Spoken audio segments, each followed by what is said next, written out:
Una noche, cuando el pasillo del hospital estaba en silencio, me llamó y me hizo una pregunta que aún a veces me despierta. Me dijo: «Señor Rodrigo, le tiene miedo a la muerte, ¿verdad?».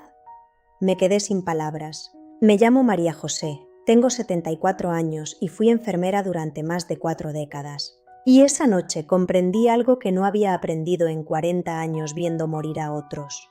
Trabajé casi toda mi vida en el mismo hospital, en una sala donde el tiempo parecía transcurrir de otra manera. Allí, los relojes no marcaban las horas, marcaban las despedidas. Lo vi todo, gente aferrándose a la vida con todas sus fuerzas, otros que se rindieron en silencio, algunos que imploraron perdón cuando ya no quedaba nadie para escucharlos, y otros que simplemente cerraron los ojos como si fueran a dormirse. Uno cree que después de tantos años se acostumbra. Yo también lo creía. Pensaba que la muerte se había vuelto parte de mi rutina, algo que podía mirar de frente sin que me temblara el pulso. Pero hay una diferencia entre acostumbrarse a verla y entenderla. Yo la veía todos los días, pero no la entendía. Esa noche llegó él. Tenía 7 años. Delgado, ojos grandes, una calma que no correspondía a su edad. Su nombre era Mateo. Había pasado por tratamientos largos, dolorosos, y los médicos ya no hablaban de curación. Hablaban en voz baja, como si eso cambiara algo. Recuerdo que entré en su habitación con la misma rutina de siempre: revisar suero, comprobar signos, ajustar la sábana. Él me miró desde la cama, sin miedo, sin esa ansiedad que yo había visto tantas veces en adultos. ¿Usted es Rodrigo?, me preguntó. Asentí con una pequeña sonrisa, intentando mantener esa distancia profesional que uno aprende con los años. Sí, soy yo. Me gusta cuando viene usted, dijo. No hace ruido. Aquello me descolocó un poco. No supe qué responder, así que simplemente le agradecí. Pensé que sería otra noche más, otro turno que pasaría sin dejar huella. Pero no fue así. Pasaron unos minutos en silencio. Yo anotaba cosas en su expediente, fingiendo normalidad. Él me observaba, como si estuviera esperando algo. Y entonces me llamó. Señor Rodrigo. Dime, Mateo. ¿Usted tiene miedo a la muerte? Sentí un golpe en el pecho. No por la pregunta en sí, sino por la forma en que la dijo. Sin miedo, sin dramatismo, como quien pregunta si va a llover mañana. Intenté responder como adulto, como profesional. Bueno, supongo que es normal tener un poco de miedo. Él negó suavemente con la cabeza. Yo ya no tengo. Y ahí fue donde todo cambió. Me acerqué a su cama y me senté. No por obligación, sino porque algo dentro de mí me lo pidió. Había escuchado a muchas personas hablar de la muerte, pero nunca a un niño de 7 años decir que no le tenía miedo. ¿Por qué?, le pregunté. Mateo miró hacia el techo, como si estuviera buscando las palabras. Porque ya entendí lo que es. Yo había pasado años viendo cómo la gente intentaba entender eso en sus últimos momentos, y casi ninguno lo lograba. ¿Y qué es?, le dije, con una curiosidad que ya no podía ocultar. Él tardó unos segundos en responder. Es como cuando te duermes, pero sin estar cansado. Esa respuesta, tan simple, debería haberme parecido ingenua. Pero no lo fue. Había una serenidad en su voz que no era de niño, era de alguien que había aceptado algo profundo. ¿No te da miedo no despertar?, pregunté, sin darme cuenta de que estaba hablando más como hombre que como enfermero. Mateo sonrió un poco. No. Porque no es como no despertar. Es como ir a otro sitio donde ya no duele nada. Me quedé en silencio.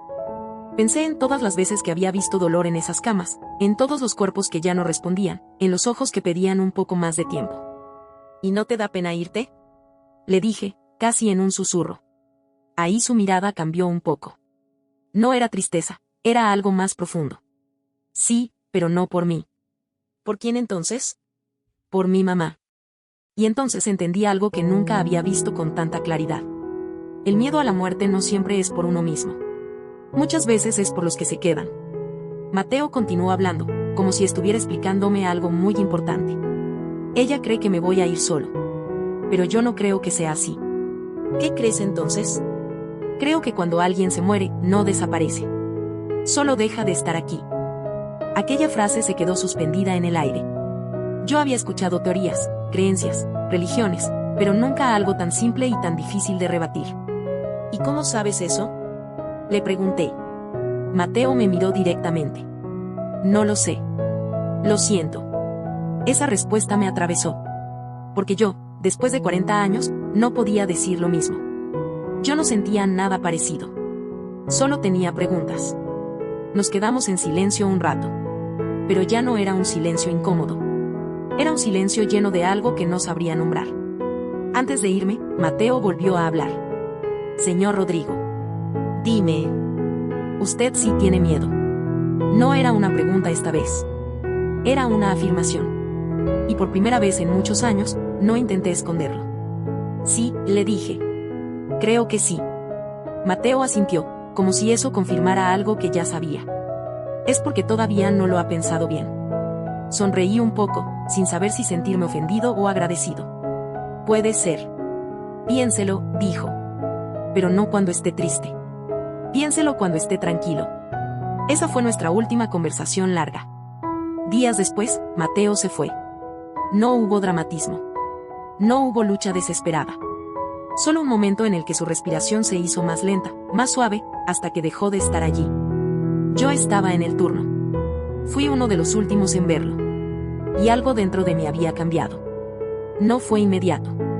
No salí del hospital convertido en otro hombre. Pero esa conversación se quedó conmigo. Empecé a observar la muerte de otra manera. Ya no solo como el final de un cuerpo, sino como algo que cada persona enfrentaba de forma distinta. Empecé a notar quienes tenían miedo y quienes no y, curiosamente, muchas veces los que menos miedo tenían no eran los más fuertes, ni los más jóvenes, ni los más preparados. Eran los que, de alguna forma, habían hecho las paces con su vida. Con el tiempo, también empecé a mirar mi propia vida. Me di cuenta de que yo había pasado años evitando pensar en la muerte. No porque no la viera, sino porque no la quería sentir cerca. Era más fácil tratarla como parte del trabajo que como parte de mi propia historia. Mateo tenía razón en algo, no lo había pensado bien. Había vivido con la idea de que la muerte era una especie de enemigo silencioso, algo que llegaba para quitarnos lo que teníamos. Pero nunca me había detenido a preguntarme qué significaba realmente. A los pocos meses de jubilarme, empecé a caminar más. Solo. Sin prisa. Y en esos paseos, sin el ruido del hospital, sin la urgencia de los turnos, esa pregunta volvió una y otra vez. ¿Tengo miedo a la muerte? La respuesta seguía siendo sí, pero ya no era el mismo miedo. Antes era un miedo oscuro, indefinido. Ahora era más claro, más honesto. No tenía miedo a desaparecer. Tenía miedo a no haber vivido bien. A dejar cosas sin decir. A no haber estado presente cuando debía. Y eso cambió mi forma de vivir. Empecé a llamar más a mis hijos. A decir lo que antes dejaba para otro momento. A sentarme en silencio sin necesidad de llenar cada minuto con ruido. A recordar a las personas que se fueron sin sentir solo tristeza. No me volví un hombre sin miedo. Eso sería mentira. Pero aprendí a no huir de él. Porque aquel niño de 7 años, en 10 minutos, me enseñó algo que nadie me había enseñado en 40 años. Que la muerte no siempre es lo que creemos, pero el miedo que le tenemos dice mucho de cómo estamos viviendo. Hoy, con 74 años, no sé cuándo llegará mi momento. Y, sinceramente, ya no intento adivinarlo. Pero a veces, en las noches tranquilas, cuando todo está en silencio, recuerdo aquella voz pequeña diciéndome, piénselo cuando esté tranquilo. Y entonces lo hago. No pienso en la muerte como un final brusco, sino como algo que forma parte del camino, igual que el principio. Y me pregunto si estoy listo. No listo para morir, sino listo para aceptar. Si has llegado hasta aquí escuchándome, quizá deberías hacerte la misma pregunta, pero no desde el miedo ni desde la prisa. Hazlo en silencio, cuando nadie te interrumpa. No para encontrar una respuesta perfecta, sino para entender qué es lo que realmente te inquieta. Porque a veces, como me enseñó un niño de 7 años, no es la muerte lo que nos asusta.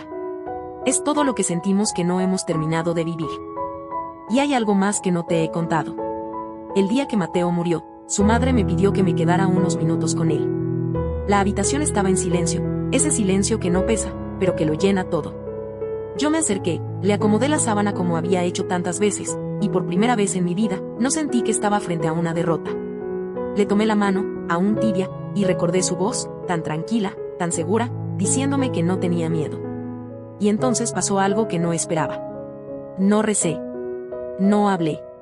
No hice nada de lo que uno cree que debería hacer en ese momento. Solo le dije en voz baja, tenías razón. No sé si me escuchó. No sé si eso tiene algún sentido. Pero en ese instante, el miedo que llevaba años guardando, se hizo más pequeño. No desapareció, pero dejó de dominarme. Porque entendí que hay personas que se van enseñando, incluso en su último aliento. Y que a veces, quienes parecen más frágiles, son los que dejan las lecciones más fuertes. Hoy, tantos años después, sigo pensando en él. Y si algo me gustaría que te quedara de todo esto, no es una idea sobre la muerte, es una pregunta sobre tu vida. Si mañana alguien te mirara a los ojos y te preguntara, como él me preguntó a mí, ¿tienes miedo? ¿Podrías responder con la misma calma? Porque al final, no se trata de cuándo nos iremos. Se trata de si, cuando llegue ese momento, podremos hacerlo en paz.